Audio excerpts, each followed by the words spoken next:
Welcome to Lesson 2C. This lesson will guide in understanding levels in taxonomy for writing learning outcomes in the affective domain. So, let's get started. The affective domain taxonomy by Rothwell.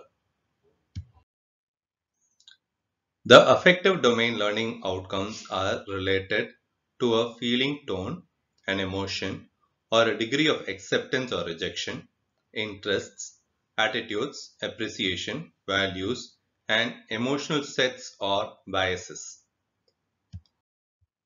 The outcomes are focused on a person internalizing so that the expected emotion or feeling is part of self or owns character.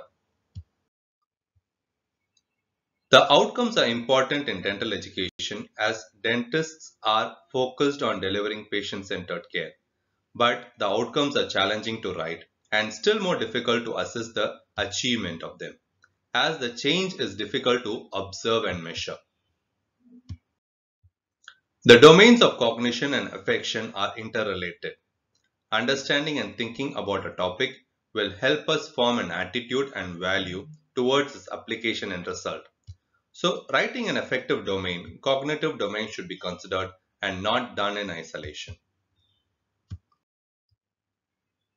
There are 5 levels in the taxonomy: receiving, responding, valuing, organization, and characterization. The A1 in affective domain is receiving. The most characteristic feature of this level is the awareness and showing willingness to receive a phenomenon or stimuli. Becoming sensitive to the presence of a stimuli through awareness, be able to receive the stimuli without judgment or questions, and selectively being able to focus on specific stimuli comes under this level. This level is difficult to assess by itself and better is assessed together at a higher level of the affective domain.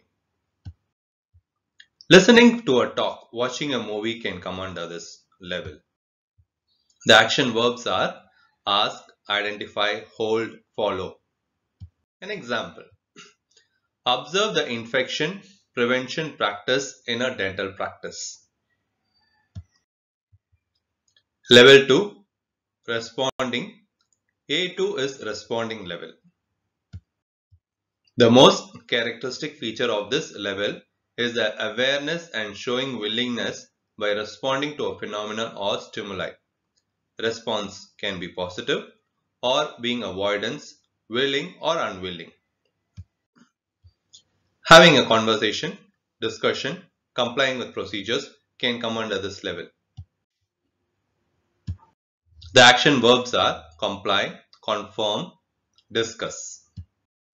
An example: conform to the use of personal protective equipment for infection control in a dental clinic. Level 3, it's valuing. The most characteristic feature of this level is the ability to value the worth. It can be the value of an object, phenomenon, behavior, information, action, etc. Believing in the Liverpool football team and wanting it to win, knowing the value of your dental team and putting your maximum effort can be sort of valuing. The action verbs are propose, differentiate, explain, assume. Example: assume the responsibility for delivery of patient care of a dental team. The fourth level is organizing values and the fifth is internalizing values. The key concepts are development of values into a system through conceptualization of a value through its relationship to other values and organization of a value system, which is A4. Development of a worldview which is comfortable with it and lives by it, which is A5. Rarely, the A4 and the A5 are used in undergraduate dental education. Summary: the development of learning and assessment in the affective domain has been termed as the therapeutic turn of education, and dental education has been on the forefront. The attitudes, beliefs, values of a dentist govern the profession and being professional. It is important to have the right values. The development of the learning outcomes, activities and assessment should be done carefully to help the students to grow as a professional.